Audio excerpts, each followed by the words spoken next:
খুলে রেখে দেয়, এভাবে আসলে সাপ তাড়ানো যায় না।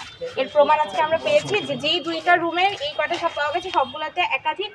বর্ষাকাল হওয়ায় মানিকগঞ্জ জেলার বিভিন্ন এলাকায় সাপের উপদ্রব বাড়তে শুরু করেছে, কিন্তু এবার সাপ আতঙ্ক দেখা দিয়েছে জেলার সিংগাইর থানায়। সেখানে পুলিশের আবাসিক কোয়ার্টার থেকে ইতোমধ্যে 6টি গোখরা সাপের বাচ্চা উদ্ধার করা হয়েছে, আর তাতে পুলিশ সদস্যদের মাঝে দেখা দিয়েছে সাপ আতঙ্ক।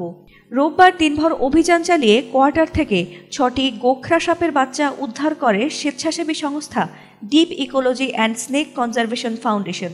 সংস্থাটির পরিচালক সৈয়দা অনন্যা ফারিয়া বলেন, সাপের বাচ্চাগুলো বিষধর খইয়া গোখরা প্রজাতির। এদের বয়স আনুমানিক 1 মাস হলেও এরা বড় সাপের মতোই বিষধর। পুলিশ সূত্রে জানা গেছে, পুলিশ সদস্যদের মধ্যে সাপ আতঙ্ক ছড়িয়ে পড়ায় এরই মধ্যে বন্ধ করে দেওয়া হয়েছে আবাসিক কোয়ার্টার। আর এতে বিপাকে পড়েছেন কোয়ার্টারে বসবাসকারী থানার পুলিশ সদস্যরা।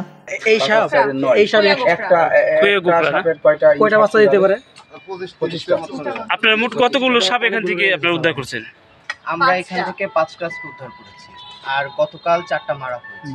এখানে যারা ছিল তারা মেরেছে 4টা। আমাদের এখনো আপনাদের উদ্ধার কাজ কি এখনো কি চলমান? প্রায় শেষ, আমরা আরেকটা জায়গা দেখবো, দেখা শেষ করে চলে যাব। সেগুলো কি সাপ, মানে কোন প্রজাতির সাপ? এটাকে বলে খইয়া গোখরা, ইংরেজিতে বলে স্পেকটাকল কোবরা, না জানা যায়। এটা বিষধর, কামড়ালে মানুষ মারা যায়। আপনাদের কাছে সংরক্ষণ করে আপাতত এখানে একটু নিরাপত্তার ব্যাপারটা মাথায় রাখতে হবে যে অন্ধকার জায়গা, জুতা বা জিনিসের স্তূপের মধ্যে চেক করে নিতে হবে। ব্লিচিং পাউডার ব্যবহার করার জন্য আমরা ওনাদেরকে বলেছি পরিষ্কার পরিচ্ছন্নতার সময় নির্দিষ্ট মাত্রায় ব্লিচিং পাউডার ব্যবহার করা যেতে পারে।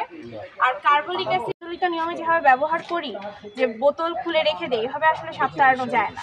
এর প্রমাণ আজকে আমরা পেয়েছি যে যেই দুইটা